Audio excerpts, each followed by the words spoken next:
bloody sweet.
This is the firing room, launch control for the Apollo missions.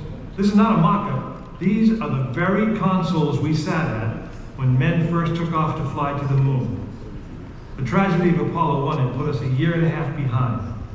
We were making up for it in one big leap. And we were doing it with a rocket that no man had ever flown before.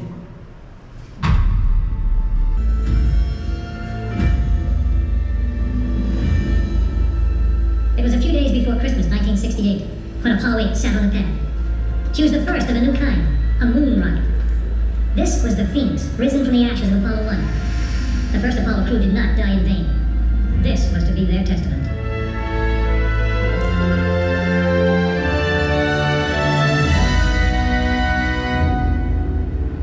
36 stories high, she had been fully fueled throughout the night.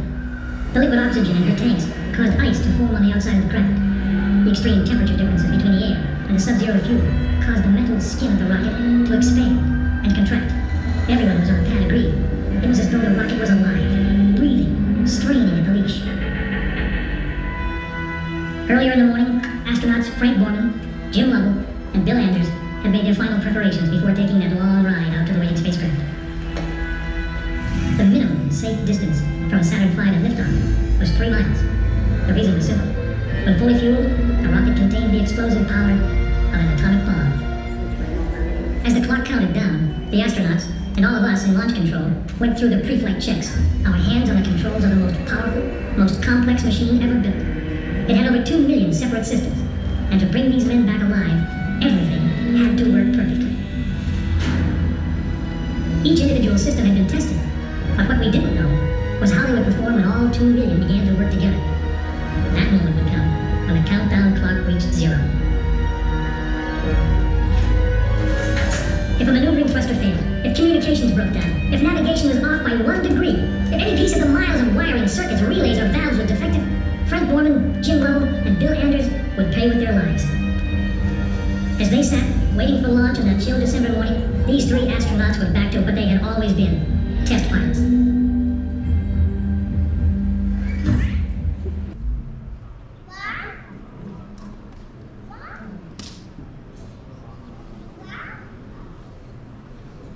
You are now in the final minutes before the launch of Apollo 8, right here where it actually happened.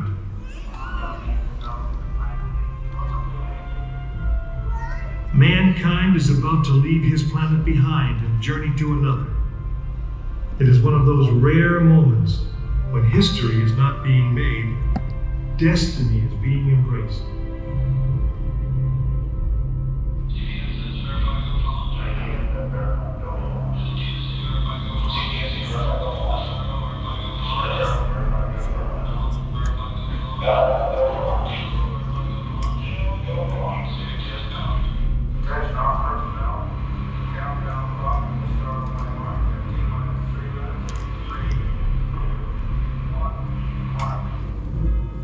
This is launch control, T-minus 3 minutes and counting. We've completed our communications checks with the Apollo 8 astronauts in the cabin, and the communications are go.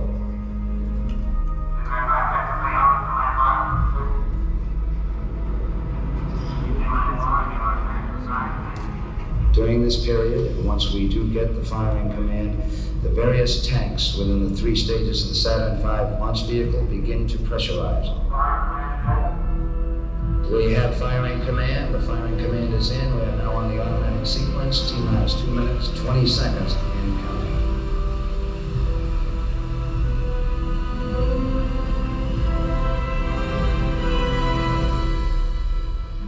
Our status board indicates that all aspects are ready. Instrument unit is ready, spacecraft ready. Final check of the emergency detection system. That ready light also on. First stage preparations are completed. All systems are A-OK. Okay, keep going.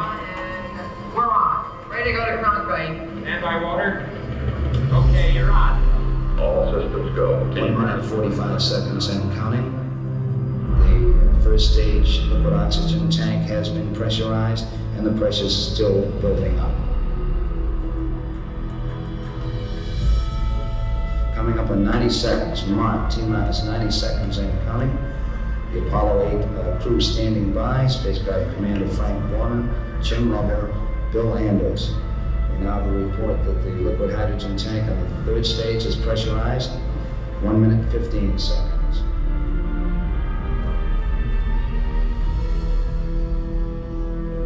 maneuvering stage. Propellants pressurized at this time as we come up on the 60-second mark on a flight to the moon.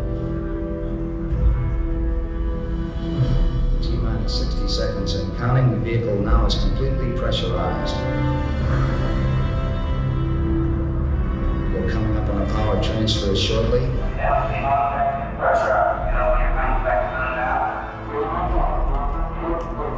We have the power transfer. We're now on the flight batteries within the launch vehicle.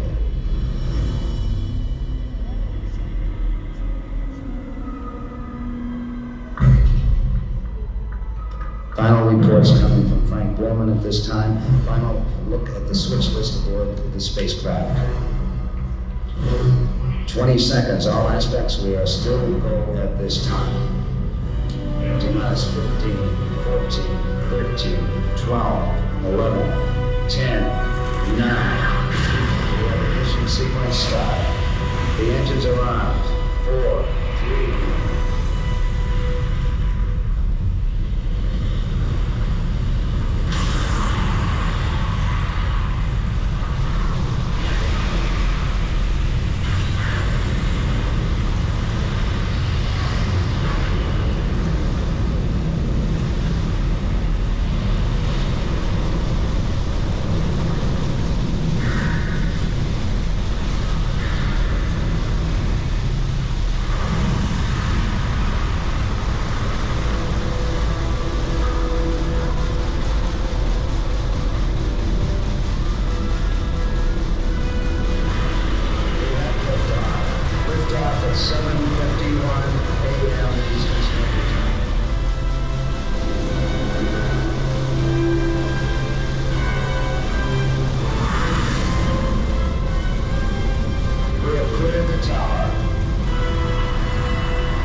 Apollo 8 successfully orbited the moon, and the astronauts returned safely to the Earth. I know. I'm Jim Lovell, and I was one of the crew of this spacecraft, Apollo 8. We were the first men to see the surface of the moon from just a few miles away. But it was the hundreds of thousands of men and women who worked with that team, and the millions of people who supported the mission that really made it possible. That way, I guess, we all went to the moon. Now, on the other side of those doors, you'll find an actual Saturn V moon rocket. It's still the most powerful, the most complex machine ever built.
gotta get back to work.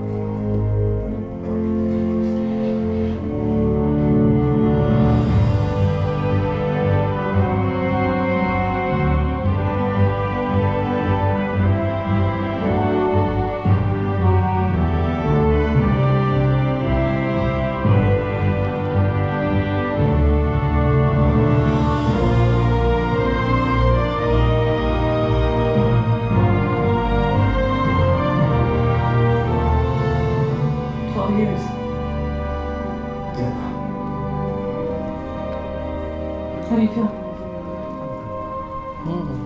Monadi comes in 1960 in there. Oh. When they come home. The President's message said, "You go forward this morning on a daring enterprise, and you carry the hopes and prayers of all Americans with you." And astronaut John Young, the commander of the mission, replied, "That's a right fine speech. We sure appreciate it."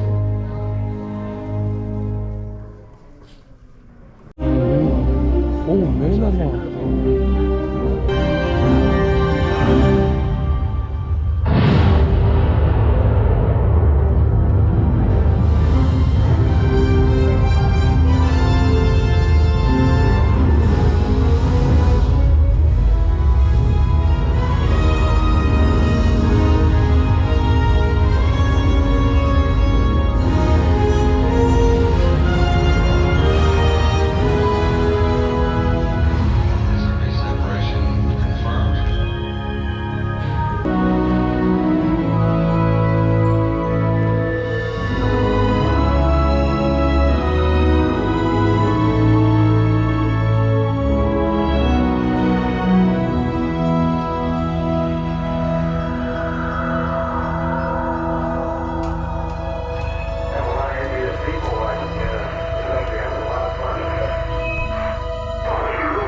பின்னாடியே இருக்குது. வா,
ಈ video ಇಷ್ಟ ಆಗಿದ್ದರೆ like ಮಾಡಿ, subscribe ಮಾಡಿಲ್ಲ ಅಂದರೆ subscribe ಮಾಡಿ, ಕಮೆಂಟ್ ಮಾಡಿ.